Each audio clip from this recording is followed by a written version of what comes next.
하나님께 준 말씀 마가복음 12장 13절부터 27절입니다. 신약성경 75쪽입니다.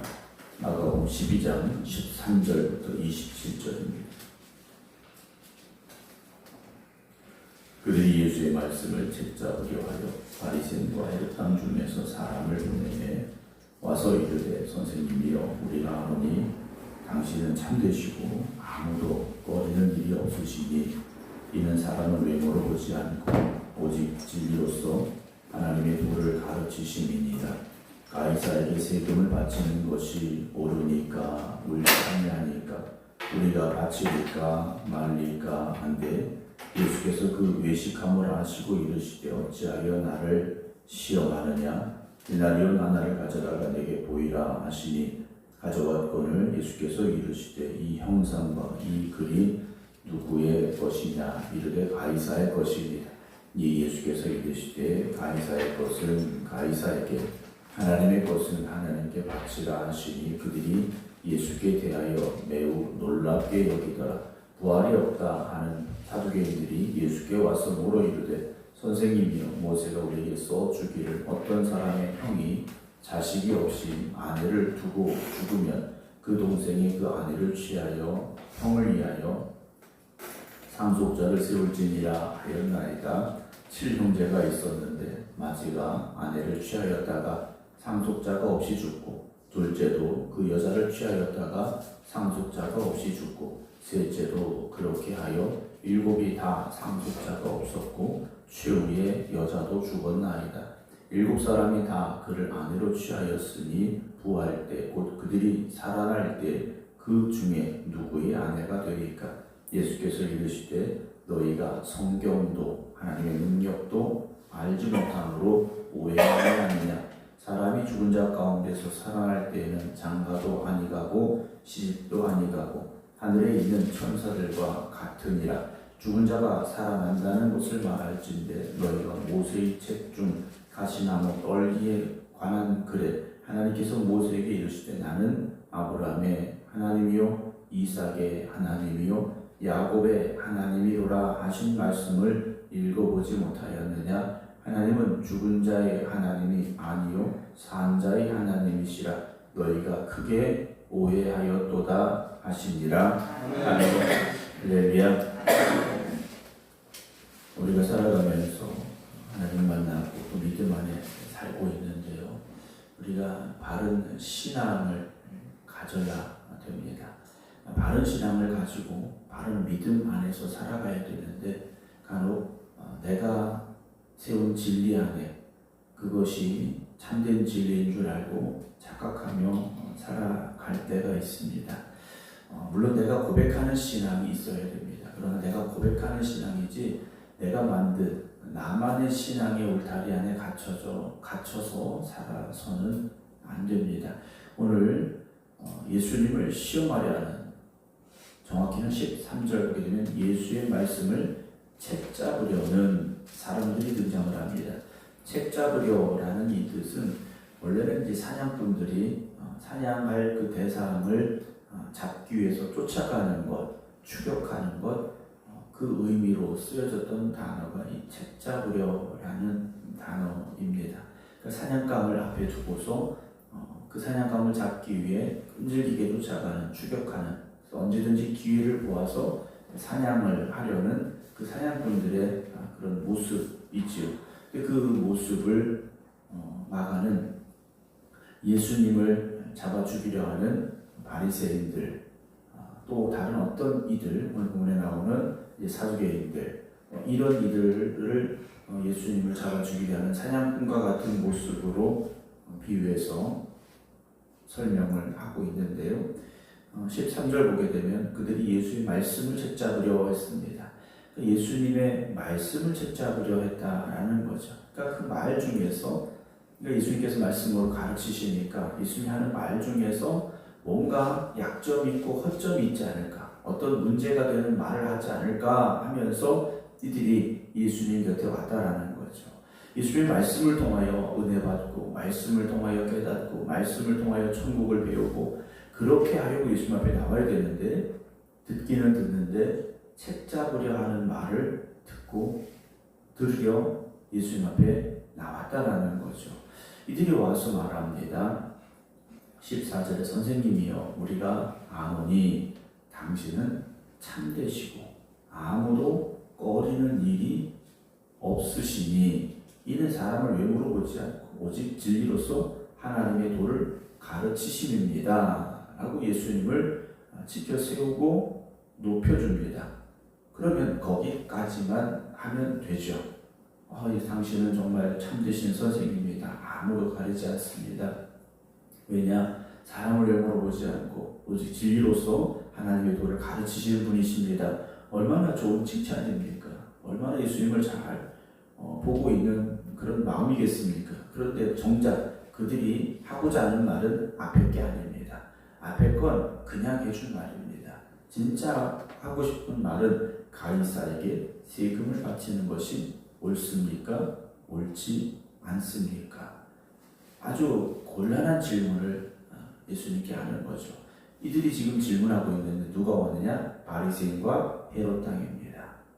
바리새인들과 헤롯 당. 이들은 전혀 가까이 할 수 없는 사람들입니다. 헤롯 당은 로마를 등에 업고 그 당시에 권력을 쥐고 있던 사람들입니다. 그러니까 친로마적인 사람들이고 바리새인들은 반로마적인 사람들입니다. 전혀 가는 길이 같은 사람들이 아닌데 이들이 지금 예수님께 같이 왔습니다. 악을 행하는 길에 주님을 대적하는 길에 이들이 지금 함께하고 있다는 거죠. 그래서 예수님께 세금을 바치는 것이 옳습니까? 옳지 않습니까? 물어보죠. 세금을 바쳐라. 그러면 바리새인들이 난리가 날 테고 바치지 말아라. 그러면 헤롯 당이 또 이제 예수님을 공격할 때 어떤 대답을 하시든지 곤란해질 수밖에 없는 상황입니다. 15절에 우리가 바치리까 말릴까 또다시 묻습니다. 재촉을 하죠. 예수님께서 그 외식함을 아시고 이르시되 예수님께서 그들을 보시고 판단하신 게 뭡니까? 외식하는 자들이다 라는 거죠. 그 안에 진정한 믿음이 없는 사람들. 누가 왔습니까? 바리새인들이라고 했습니다.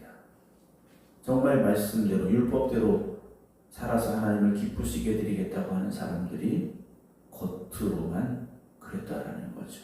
우리의 신앙이 하나님 보시기에 기뻐하실 수 있는 신앙이 되어져야 됩니다. 내가 보기에 기뻐서도 안 되고 사람들이 보기에 칭찬하는 것도 아니고 하나님께서 기뻐하셔야 되는데 예수님께서는 그들을 향하여 외식한다 라고 우리에게 말씀해 주고 계시죠. 예수님 말씀하십니다. 어찌하여 나를 시험하느냐. 그래요. 여러분 예수님을 향한 공격 시험입니다. 우리가 예수님의 사역 초기에 광야에서 40일을 금식하실 때에도 마귀가 와서 시험했지 않습니까? 공격하고 도전하고 유혹했다는 거죠. 오늘도 우리의 삶 속에 세상은 마귀는 끊임없이 우리를 향하여 도전하고 공격하고 유혹한다라는 거죠. 우리의 신앙이 바로 서 있지 않으면 우리가 영적으로 깨어있지 않으면 마귀의 도전과 시험과 유혹 앞에서 우리는요 무너집니다. 언제까지 공격하겠습니까?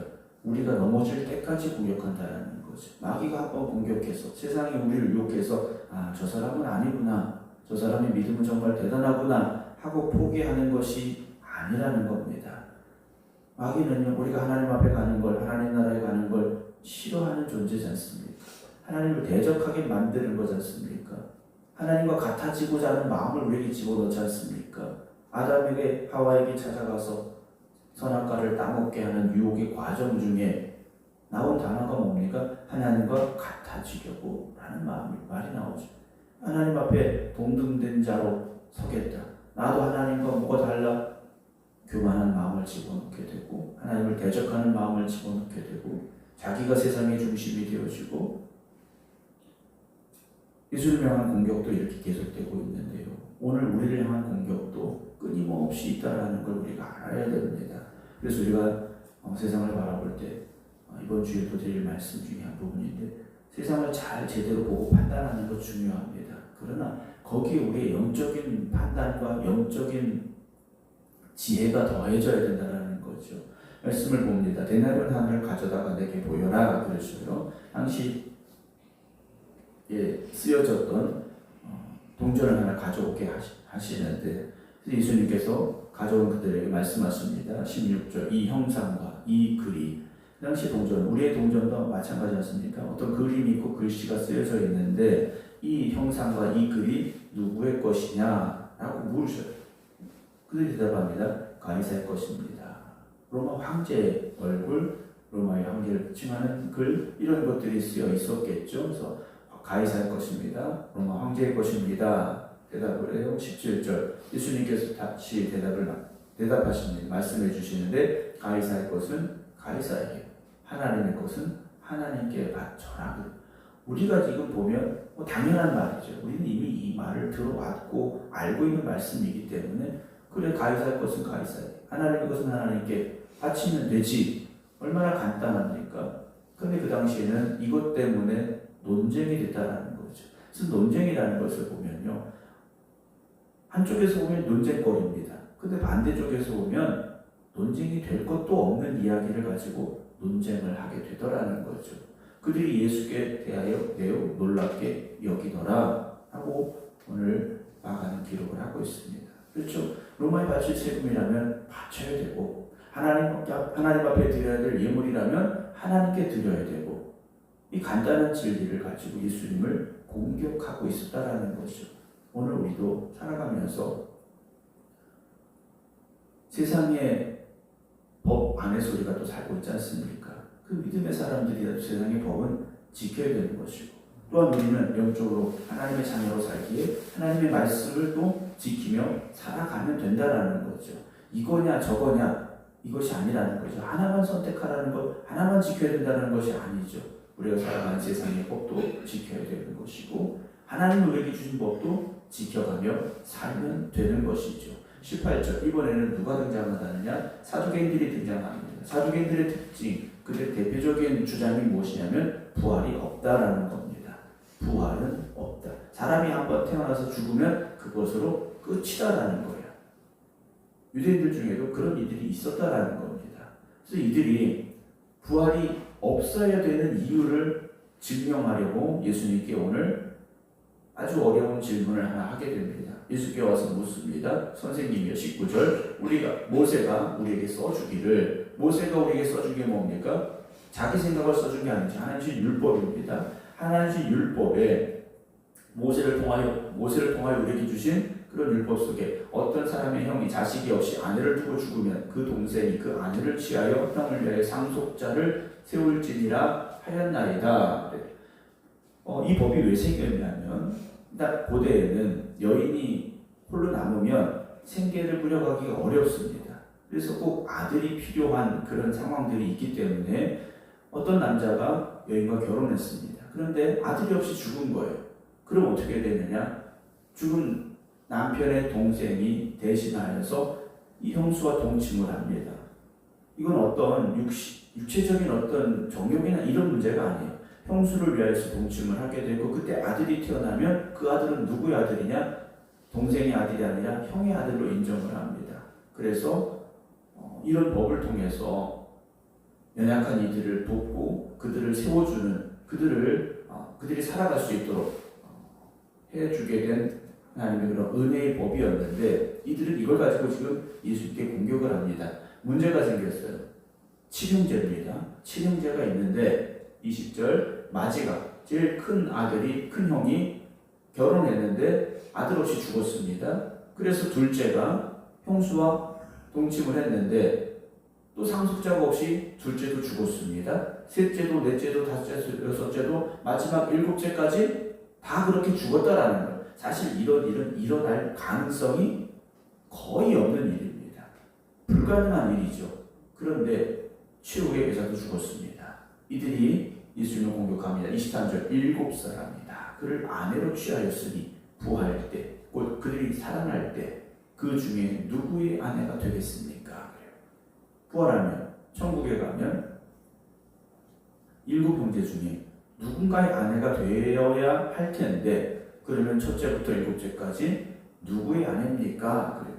사실 우리의 상식으로는 이 답을 할 수가 없죠. 예수님께서 말씀해 주십니다. 예수님 어디에서 오셨습니까? 천국에서 오신 분이죠.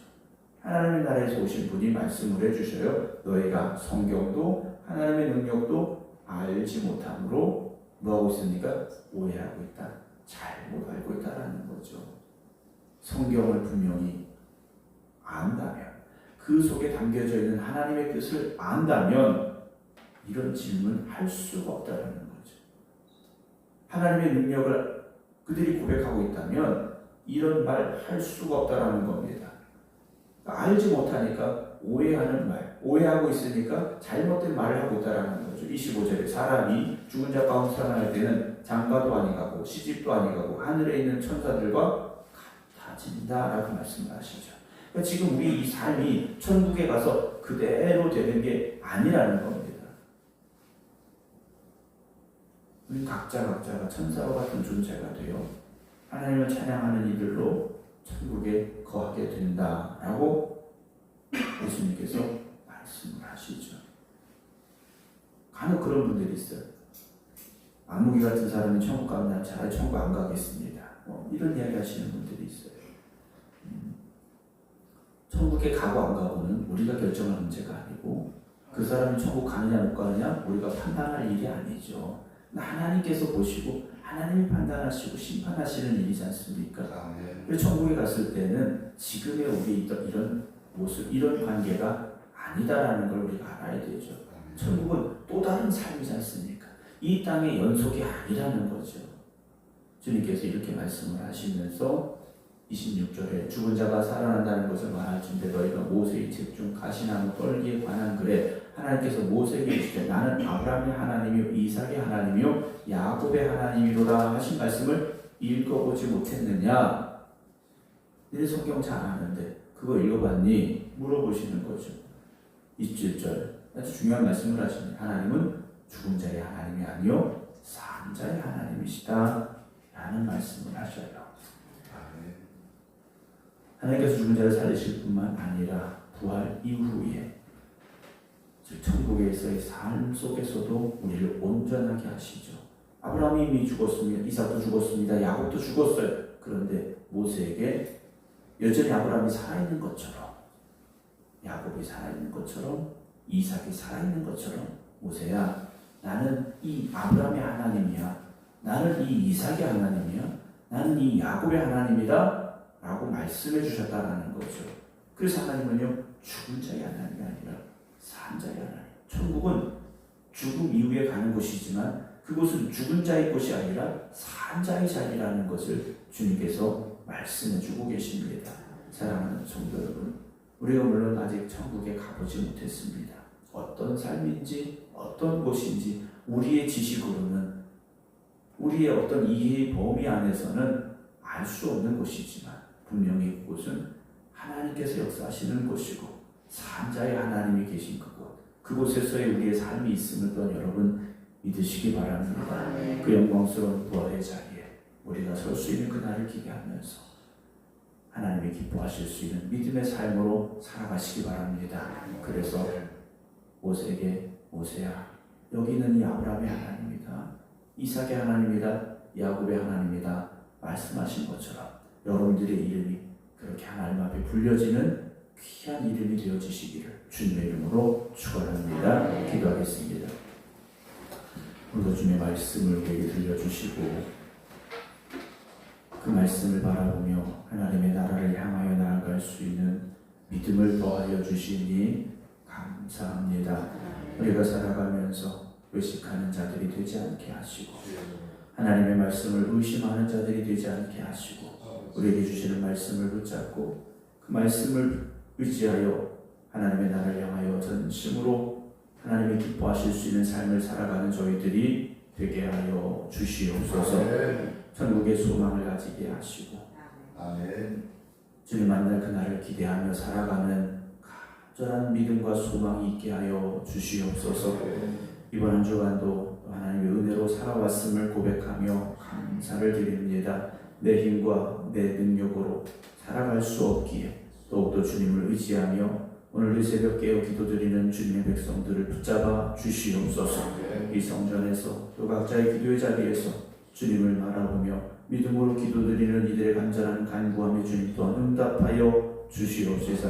날마다 주시는 해가 날마다 주며 허락하시는 축복이 저들의 삶 가운데 열매 맺게 하여 주시옵소서. 이제는 우리 주 예수 그리스도의 은혜와 아버지 하나님의 무한하신 사랑하심과 성령님의 감동 감화 역사하심이 오늘도 주 앞에 나와 또 각자의 기도의 초소에서 깨어 기도드리는 모든 심령들 위해 이제부터 영원토록 함께 하시기를 간절히 축원하옵나이다. 아멘.